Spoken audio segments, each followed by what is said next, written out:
les villes d'Afrique subsaharienne connaissent une explosion démographique sans précédent depuis les années 80. Cette explosion alimente leur croissance, mais contribue surtout au développement de quartiers en périphérie, qui selon les lieux ou le contexte, sont appelés non lotis, informels ou encore bidonvilles.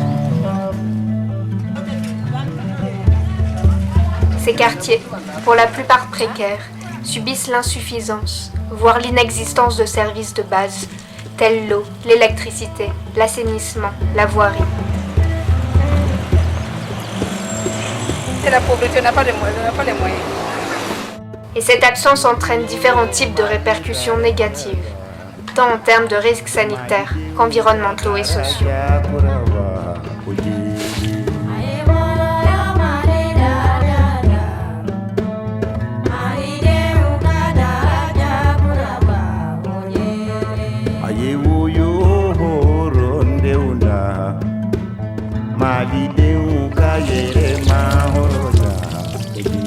Dans la capitale du Burkina Faso, Ouagadougou, ces quartiers sont communément appelés quartiers périphériques non lotis. C'est qu'ils ne sont pas encore reconnus par l'État et se caractérisent par l'absence de tout droit d'occupation foncière.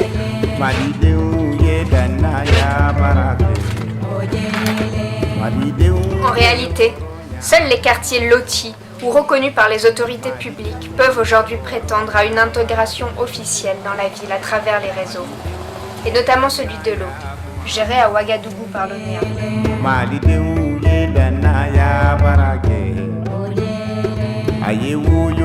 Tandis que les quartiers non lotis sont souvent volontairement ignorés par les autorités, qui mettent en avant l'impossibilité de financer les investissements qui seraient nécessaires.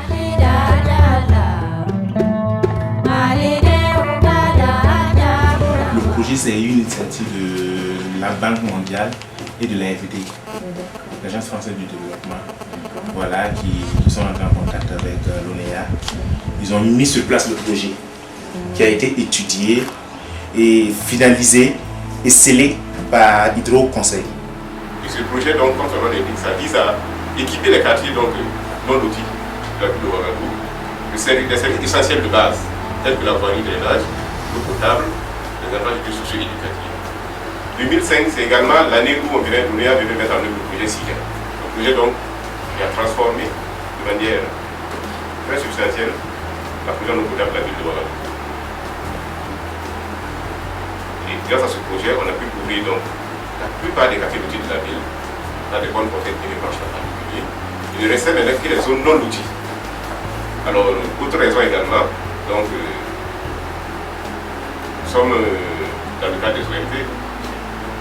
Les quartiers formels étant déjà couverts, on ne peut pas apprendre ce coup-là en allant dans les zones non loties. Oui, en fait, depuis les études de faisabilité en 2003, 2004, 2005, et moi je suis intervenu au nom d'Hydro Conseil sur ce projet-là à partir de 2008, où j'ai résidé pendant plus d'un an à Ouagadougou pour faire à l'époque le suivi des travaux de l'AEP quartier périphérique de Ouaga, puis la rédaction des clauses du contrat de délégation, puis l'assistance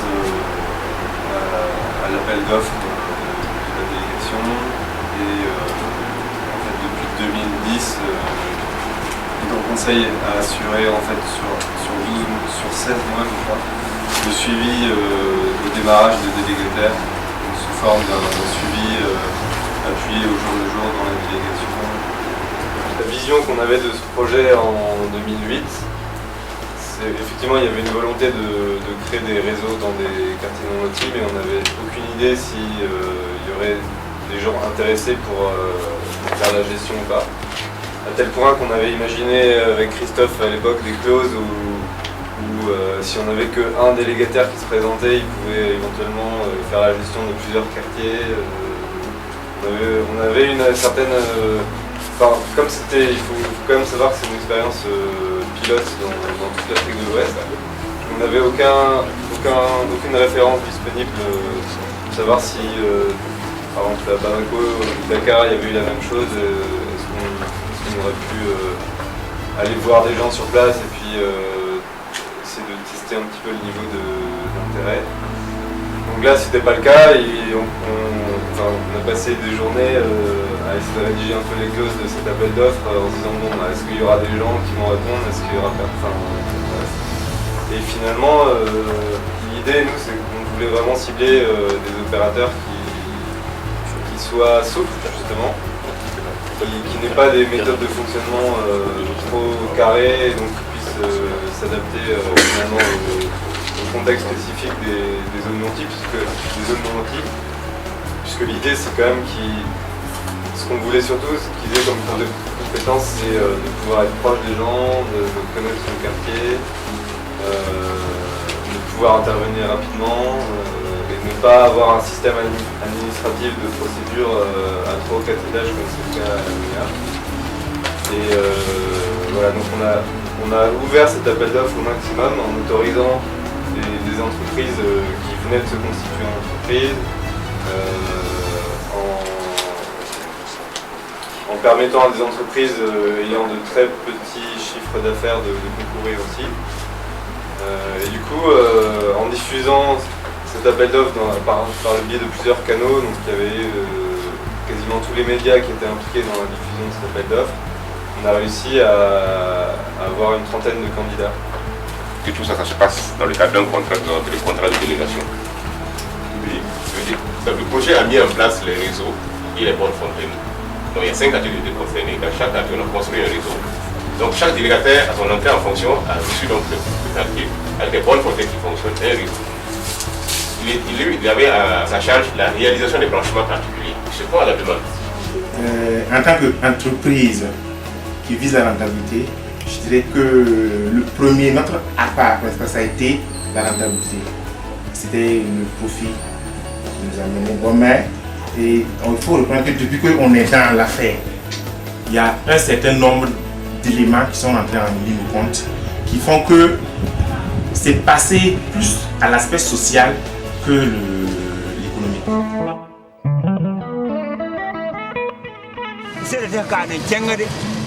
Avant, tu n'as qu'à revenir dans la catégorie. Ton d'accueil dans le temps. Si vous avez été bon, il y a bien qui savent le droit. Ils avaient écrit le titre pour après le qui a pour moi. Ah, la tonne d'accueil, il y a qu'un pour moi. Quelle est la somme? Donc, on va faire comment? On va faire D'abord, faut le dire d'autres. Faut le dire d'autres.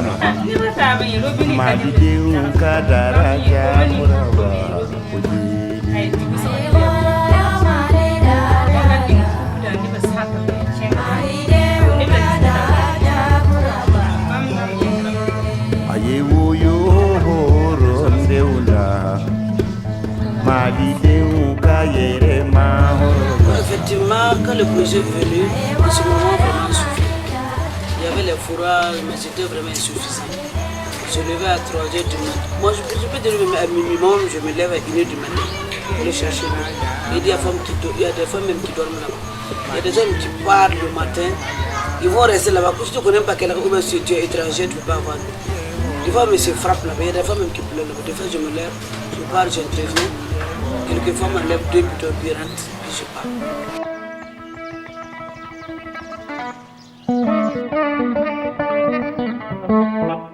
En 2005, Ouagadougou faisait un peu moins de 2 millions d'habitants, ou 900 000 habitants. On avait à peu près 300 000 personnes qui vivaient dans les quartiers périphériques. Et dans ces quartiers périphériques, il faut distinguer donc les quartiers périphériques lotis et les quartiers périphériques non lotis. On avait à peu près autour de 100 000 personnes qui habitaient. Et cette population-là s'alimentait en eau potable à partir de bonnes fontaines implantées aux frontières quartier loti, quartier non loti.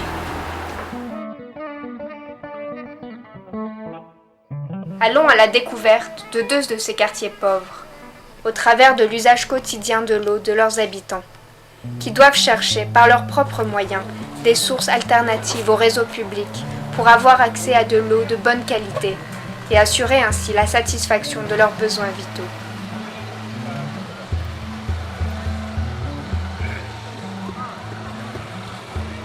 à la Noaillerie, il y a 5 forages. 5 forages dont 2 fonctionnels. Un forage manuel équipé d'un château. Il y a un autre forage au centre de santé. Bon, il y a un 3e forage, mais pour l'école, mais fermé en saison pluvieuse, donc en période de vacances scolaires. Donc les ménages n'ont pas accès à ce forage. En réalité, avant, les femmes l'utilisaient, il y avait un groupement de femmes, elles l'utilisaient pour leur jardin, mais depuis les inondations, ce groupe n'existe plus. À la Noaillerie, depuis les ravages des inondations de septembre 2009, la municipalité pousse les gens à partir.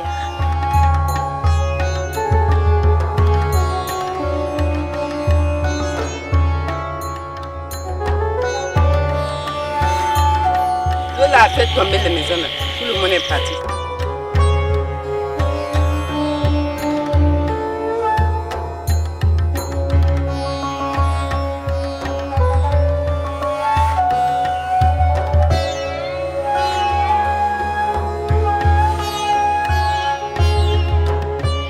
On va se lever, puisque si on dit de partir, là, on va partir la laisser. Ou bien, on va déménager la laisser ici. Ça, bon, on n'a pas eu les parcelles aussi, c'est pour ça qu'on est posé tout ici. Si on avait eu la parcelle, on allait donner une parcelle lotie. C'est sûr que l'eau, ils allaient tirer l'eau pour amener. Puis si j'ai les moyens, je paye une charrette et je pousse moi-même. Ici, pour le moment, on ne peut pas faire du commerce. Même ça là, au début, elle vendait 3-4 quand elle était ailleurs. Mais ici, là, elle prend un seau. Rien ne s'achète ici.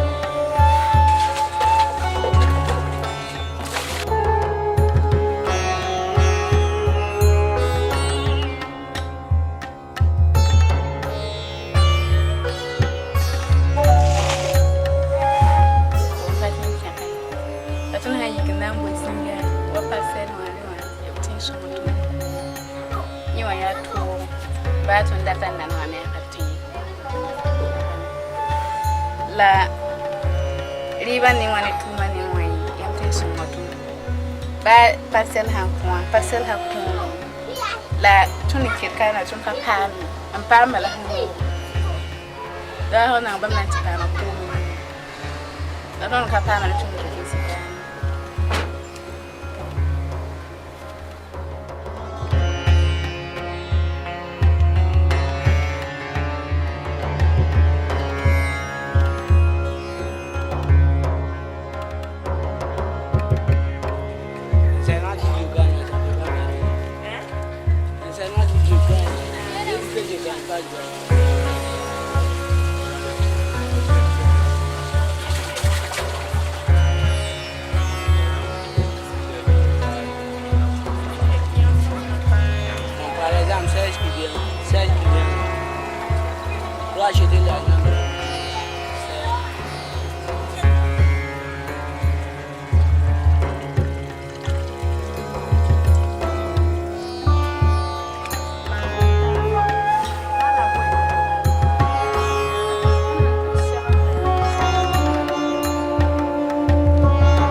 à l'instar des autres, ils rencontrent beaucoup de difficultés, surtout au niveau des pathologies que nous rencontrons.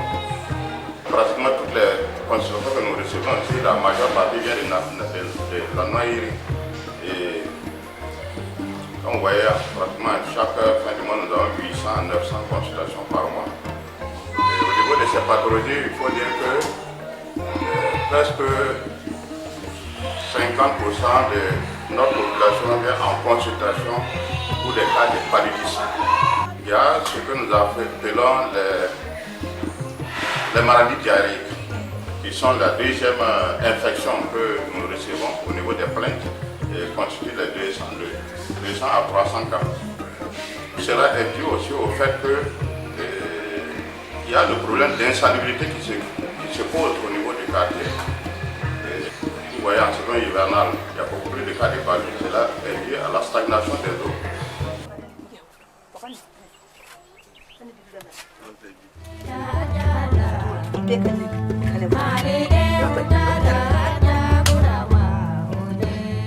Malidenw ye danaya barake Malidenw ye danaya barake Malidenw ye horonya kuma fo Malidenw ye horonya barake Malidenw ye danaya kuma fo. À Bissiguen, par contre, les acteurs du secteur de l'eau sont en train de tester une technologie innovante, non seulement sur le plan organisationnel que technologique, pour l'installation d'un réseau alternatif complémentaire.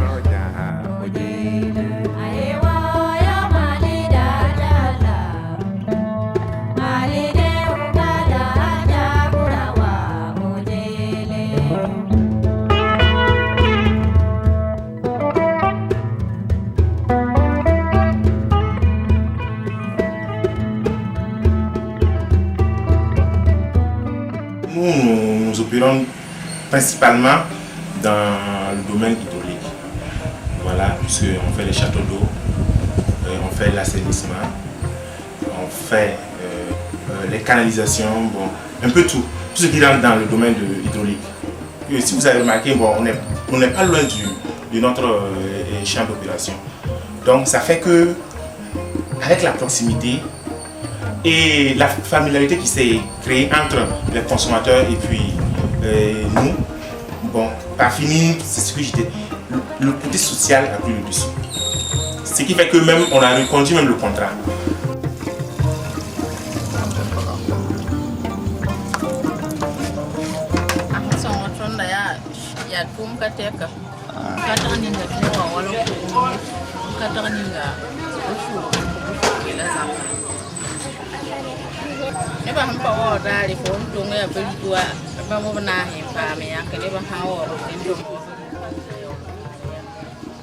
Les bonnes fontaines sont au nombre de 14.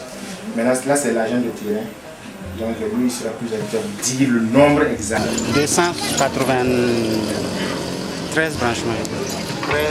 293 branchements. Les réseaux, ça commence à partir du goudron. Et ici, dans notre zone, là, on a vu qu'il y a deux réseaux. Et il y a un réseau secondaire et puis il y a un réseau primaire aussi qui est là. À partir de ce tuyau qui se trouve sur la grande voie là, on met des réseaux un peu petits qui sont là. Et c'est à partir de là qu'on tire sur des ménages là. Vous voyez les numéros qui sont là, ça ce sont les ménages qui sont là. Ça ce sont des numéros de police. Donc, si on arrive à ce niveau, ça veut dire que non, qu'il y a moins, il y a un numéro de police qui est là. Donc, il y a un robinet qui est dans cette zone-là. La principale raison, c'est que l'ONEA n'est pas en mesure d'assurer avec efficience le service de l'eau potable en zone non lotie. Simplement parce que son dispositif de gestion du service n'est pas compatible avec les spécificités des zones non loties. Donc, il fallait trouver un intermédiaire qui est à même de rentabiliser un service de gestion de l'eau potable en zone non lotie. Okay. D'abord, vous voyez, les zones non loties, c'est des zones informelles, c'est des zones d'habitat informel. Donc, ils se sont mis en place sans aucun plan d'urbanisme. Cela, ça pose des problèmes techniques. Et ensuite, même pour la gestion du service, donc la gestion clientèle notamment, alors, le dispositif de l'ONEA identifie ses abonnés par les références cadastrales de leur parcelle d'habitation. Et donc, si l'ONEA devait s'intéresser aux zones non loties, bon, il ne pourrait pas identifier il ne pourrait pas reconnaître ses clients. Alors, en zone lotier, un abonné en zone lotier, on n'a pas besoin de se référer même à son compteur pour pour le retrouver. Parce qu'il habite sur une parcelle qu'on peut retrouver à tout moment. Mais en zone non lotie, même si vous trouvez de son nom et de son compteur, il n'y a que celui qui allait installer le compteur qui peut retrouver chez lui. Et ça, c'est même pas sûr. Vous pouvez aller plusieurs fois chez un abonné en zone non lotie, il n'est pas, vous retrouvez votre chemin. C'est un labyrinthe en fait. Hein. Voilà. C'est un vrai labyrinthe dans certains cas. Et au niveau technique également, ce problème se pose. Si vous avez une fuite par exemple en zone lotie, très rapidement, vous signalez cette fuite là aux équipes chargées de la maintenance, en indiquant où se trouve la fuite, avec précision. Hein. Quelques minutes qui suivent là, ils ont retrouvé la fuite, ils l'ont réparée. Mais en zone non lotie, comment vous allez voilà. Il y a même des zones qui sont inaccessibles, pratiquement inaccessibles aux équipes de maintenance de l'ONEA. Donc autant de raisons qui font que ça ne serait pas efficient pour l'ONEA d'assurer un service type zone lotie en zone non lotie. Ce qu'il faut bien avoir en tête, c'est que c'est un projet qui, depuis le départ, était reconnu comme étant provisoire. C'est-à-dire que c'est un projet qui va prendre fin le jour où la zone sera rasée, déguerpie et réellement lotie. Donc déjà au niveau des techniques utilisées des matériaux, ce ne sont pas tout à fait les mêmes qu'en zone lotie, puisqu'on a essayé d'avoir des coûts un petit peu, des standards réduits, notamment en posant du matériel PEHD en diamètre relatif.